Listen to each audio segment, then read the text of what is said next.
Okay, let's go. Mine is not taking off. I wasn't as good at flying a drone as I hoped, but these kids who created these machines were patient with me. So let's give her a head start since she's new. Especially 10-year-old Favian. This camp has been really fun the whole time we've been here. For 4 weeks, Favian and other rising fifth graders have immersed themselves in engineering, science, and coding. On the second week, we made a Luda buggy. Third, we made a landing pod. Favian is a straight-A student whose science teacher thought he could benefit from this opportunity. He came to Maryland from Puerto Rico 5 years ago after a hurricane destroyed his home. I was speaking Spanish, and it took me 6 months to learn English, but I learned. This science, tech, aerospace, and math program serves 326 students from 56 of the county's Title I schools. Without this free camp, many of these kids may not be exposed to the possibilities of careers in science in their own communities. They're learning about the engineering and design process through hands-on activities. This was the premise of the program. This would not be like a regular school day. I don't want to hit you. No, don't hit me. After some practice and coaching from these experts, I finally got it. Is everybody ready? Let's go. Oh, yeah. All right. So this program happens every summer in Prince George's County for fourth graders on their way to fifth grade. If you're interested in having your kid participate, it's really up to their science teacher. I would start to develop those relationships at the beginning of this school year. Get your kids active in this next summer in Prince George's County. I'm Tracy Wilkins, News 4. That's right. It's that time again. It's time for us to start prepping for the ESSA and Title I STEM camps. And as you can see on our page, we have 2 STEM camps. The first one is focused on middle school, and that's our architect. And then the second one is focused on elementary, and that's our STAMP camps. Let's dig on in. This time that we have together, we'll start off with our purpose. What is the purpose of our department, our STAMP camps? Who are we? And then we're going to dive into an overview of both of those camps. And then thirdly, we'll look at the application process. What are you responsible for as the point of contact for our summer camps? And then we'll conclude with how are you going to go about selecting your students to attend this great opportunity. So let's dive into the purpose. The ESSA and Title I departments are sponsoring these STEM camps, and our goal and mission is to empower all Title I school students. The ESSA and Title I department will provide supplemental resources and manage the grant funds that support Title I students for college and career readiness. So you might be asking, what is STEM education? STEM education is an approach to teaching and learning that integrates the content and skills of S stands for the science, T is for technology, E is for the engineering, and M is for mathematics. Students who participate in this learning environment engage in inquiry, logical reasoning, collaboration, and investigation.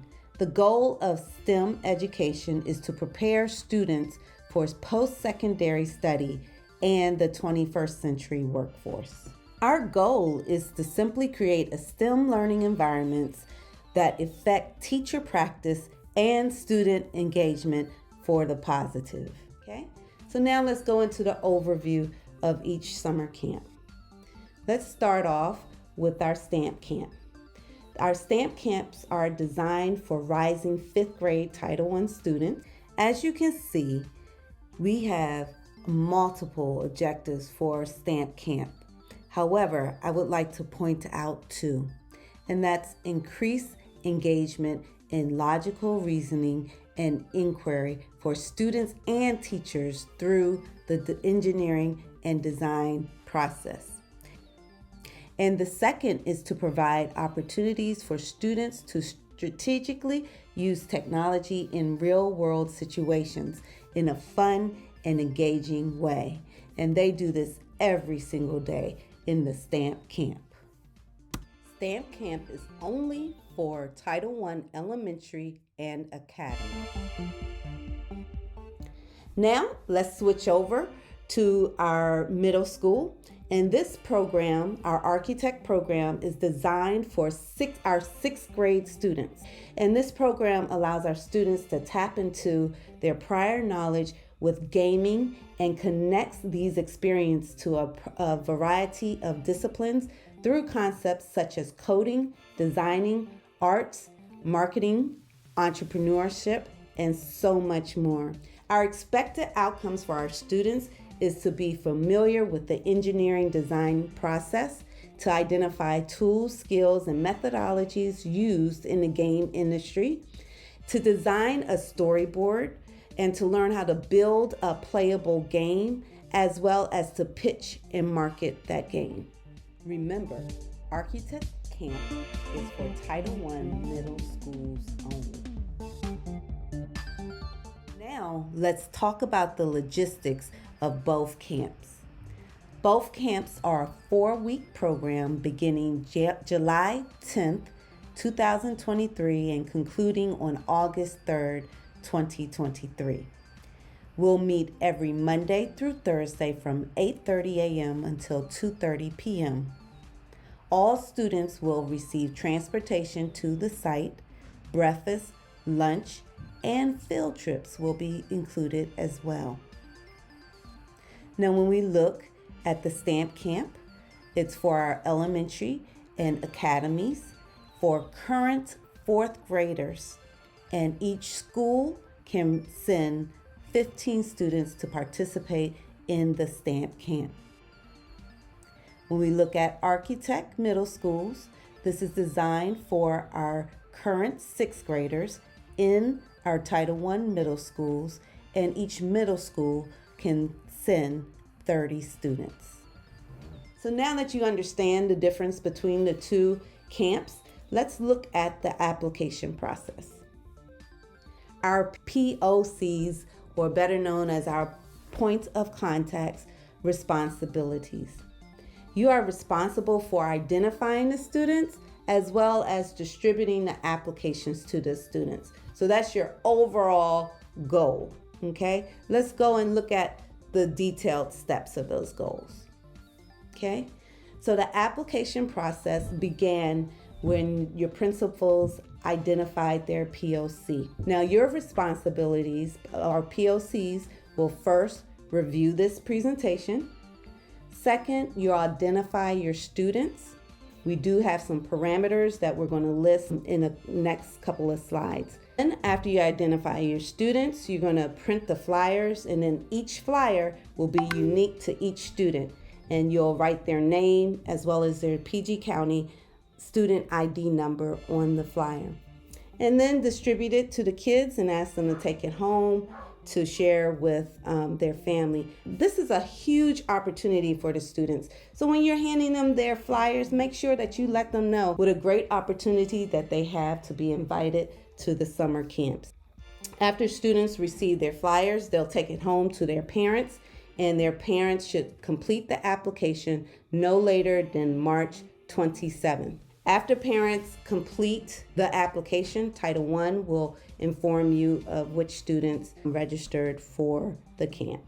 All right, we have some deadlines and dates.